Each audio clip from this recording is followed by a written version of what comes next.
This channel does not promote any violent, harmful, or illegal activities. All content provided by this channel is meant for an educational purpose only.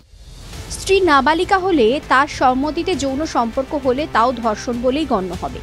এক মামলায় এমনটাই পর্যবেক্ষণ রাখল Bombay high court. স্বামীর বিরুদ্ধে আনা ধর্ষণের মামলায় অভিযুক্তের 10 বছরের সাজার রায় কার্যকর রাখল হাইকোর্ট। যৌন সম্পর্কে সম্মতির বয়স 18। এই তথ্য উল্লেখ করে বম্বে হাইকোর্ট নাগপুর বেঞ্চের বিচারপতি জে সানাব বলেন, এটা স্পষ্টভাবে বোঝা উচিত যে 18 বছরের কম বয়সী মেয়ের সঙ্গে যৌন সম্পর্ক ধর্ষণ হিসেবেই গণ্য হবে, তা সে বিবাহিত হোক বা না হোক।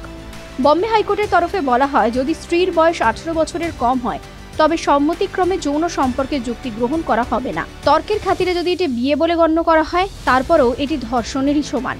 নিম্ন আদালত অভিযুক্তকে 10 বছরের সশ্রম কারাদণ্ডের রায় দেয়। বম্বে হাইকোর্টের নাগপুর বেঞ্চ সেই সাজাকেই বহাল রাখে। কি ঘটেছিল?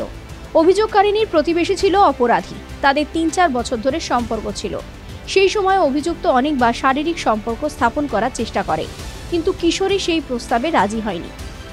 এরপর অভিযোগকারিনী তার পরিবারের সঙ্গে অন্যত্র চলে যায়। সেখানেও তাকে অনুসরণ করে অভিযুক্ত। এরপর এদের মধ্যে যৌন সম্পর্ক হয়, গর্ভবতী হয়ে পড়ে কিশোরী। অভিযুক্ত তাকে বিয়ে করে, কিন্তু বিয়ের পরই সম্পর্কে অবনতি হয়। অভিযুক্ত পিতৃত্ব নিয়েও প্রশ্ন তোলে, গর্ভপাতের জন্য জোর করতে থাকে। এরপরই কিশোরী ধর্ষণের অভিযোগ জানায়। TV9 Bangla digital.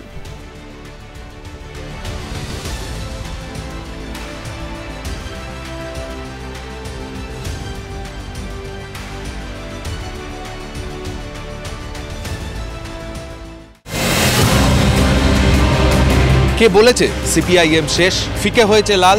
আমি প্রদীপ্ত দেব বামেদের সব খবর। TV9 বাংলা, না দেখলেই নয়।